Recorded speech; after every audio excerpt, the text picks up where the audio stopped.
Le Conseil des ministres de ce matin a décidé de valoriser et de promouvoir les langues régionales.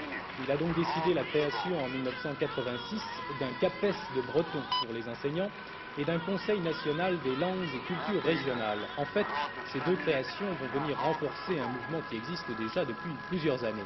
Véronique Bonnet-Nora.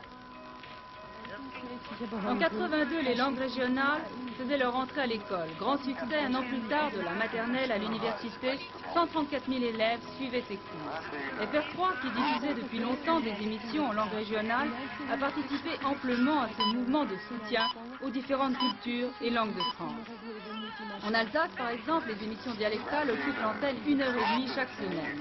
Même chose en Bretagne ou encore dans la région du Midi-Pyrénées, où le catalan et l'occitan se partagent 60 heures dans l'année.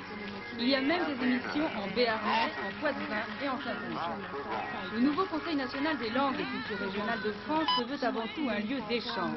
Il établira un rapport annuel qui servira d'outil au pouvoir public et c'est le Premier ministre qui en nommera les 40 membres. Deuxième mesure, la création en 86 d'un centre de documentation et d'échange sur les cultures de France. Et enfin, un CAPES en breton, le premier du genre.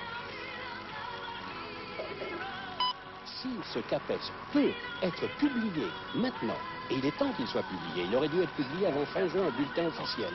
S'il est publié au bulletin officiel de l'éducation nationale, avec un concours en 1986, c'est bien. Toutefois, le CAPES purement de breton reste notre objectif. Deuxième point, le conseil. Il s'agit d'un conseil, d'un comité consultatif. Le gouvernement va choisir ses membres. Est-ce qu'il va choisir uniquement des gens qui pensent comme lui? Dans ce cas-là, il discutera avec lui-même. S'il a un choix beaucoup plus large, ça pourrait être constructif. Nous avons l'impression que ce Conseil national de langue de France, c'est quelque chose destiné à remplacer une proposition de loi, quelque chose de moins de portée, et surtout nous ne savons pas ce qu'il y a comme contenu réel dedans. Nous ne savons pas sur le budget, et quelles seront les mesures effectivement prises par ce Conseil national. Et comme nous sommes plus en perspective électorale, il me semble devenir prudent. Nous nous méfions.